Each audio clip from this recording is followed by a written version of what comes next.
आणि पर्यावरण दिनानिमित्त आपण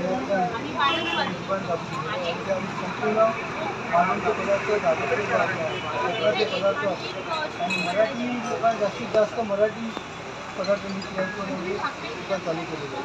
तुम्ही आधी जे टप्पडीवर चालू केलं याबद्दल काय सांगितलं? हा टप्पडीवर काय काय तुम्ही वस्तू ठेवलेल्या आहेत आणि त्याचा उपयोग काय? टप्परमध्ये म्हणजे बऱ्याच fridge, food preparation, fridge container, dry storage जे आपण स्टोरेज करतो, मायक्रोवेव्ह असे बरेचसे आमच्याकडे म्हणजे प्रोडक्ट आहे. आणि ह्याची म्हणजे एक खासियत म्हणजे आपल्याकडे म्हणजे एकदम हे न्यू व्हर्जिन प्लॅस्टिक. जसं नवीन बाळ जन्माला येतं म्हणजे कंपनी येतं आणि याची लाईफ टाईम कुठलं तरी धन्यवाद. मोरे सर, आज तुम्ही आमच्या दादर डिपार्टमेंट स्टोअरच्या इथे कल्पना विश्व सिनियर सिटीजन क्लब या दुकानातील आलेले आहात.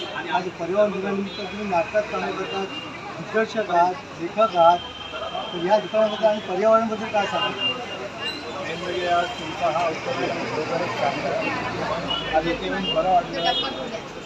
मी भाऊ संजय मेडेकर यांनी जो पिशवीची संकल्पना काढली ती अतिशय उत्तम संकल्पना आहे. दुसरं म्हणजे प्लॅस्टिकमुळे जो काय त्रास होतो लोकांना, म्हणजे प्लॅस्टिक लोक वापरतात आणि कुठेही लागतात त्यामध्ये अडकून पडतं आणि म्हणजे काढायला भारी पडतं. त्यामुळे तुमची कापडी पिशवी संकल्पना खरंच चांगली आहे. त्यामुळे पर्यावरणाच्या दृष्टिकोनाद्वारा निर्णय घेतला तर योग्य आहे.